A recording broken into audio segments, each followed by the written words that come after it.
जय सिया राम दोस्तों, एक बार फिर आप सभी का कौशिक मैथोलॉजी में स्वागत है।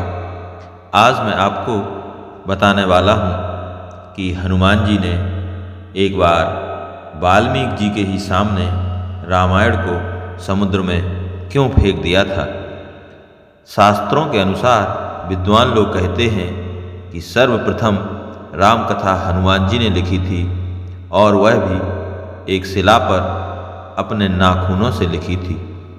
यह राम कथा वाल्मीकि जी की रामायण से भी पहले लिखी गई थी और यह हनुमद रामायण के नाम से प्रसिद्ध है। यह घटना तब की है जब भगवान श्री राम रावण पर विजय प्राप्त करके अयोध्या में राज करने लगते हैं और श्री हनुमान जी हिमालय पर चले जाते हैं। वहाँ वे अपनी शिव तपस्या के दौरान एक शिला पर प्रतिदिन अपने नाखून से रामायण की कथा लिखते थे।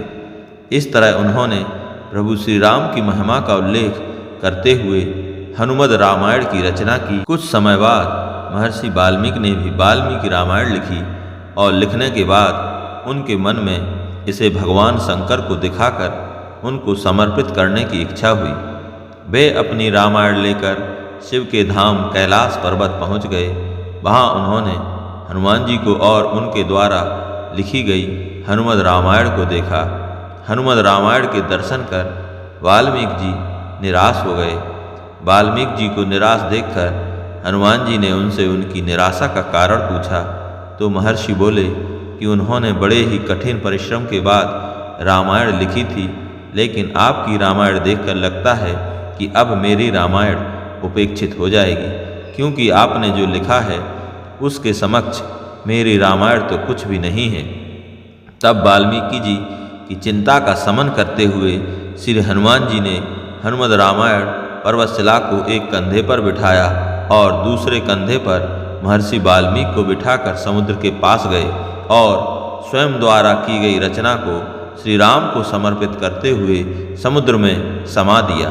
तभी से हनुमान द्वारा रची गई हनुमद रामायण उपलब्ध नहीं है, वह आज भी समुद्र में पड़ी है। हनुमान जी द्वारा लिखी रामायण को हनुमान जी द्वारा समुद्र में फेंक दिए जाने के बाद महर्षि वाल्मीकि बोले कि हे राम भक्त श्री हनुमान जी, आप धन्य हैं, आप जैसा कोई दूसरा ज्ञानी और दयावान नहीं है।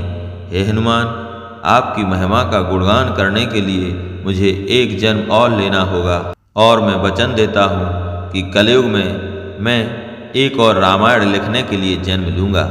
तब मैं यह रामायण आम लोगों की भाषा में लिखूंगा। माना जाता है कि श्री रामचरितमानस के रचयिता गोस्वामी तुलसीदास कोई और नहीं बल्कि महर्षि वाल्मीकि का ही दूसरा जन्म था। तुलसीदास जी अपनी रामचरितमानस लिखने के पूर्व हनुमान चालीसा लिखकर हनुमान जी का गुणगान करते हैं और हनुमान जी की प्रेरणा से वे फिर रामचरितमानस लिखते हैं। जय जय श्री राम, जय श्री सीताराम।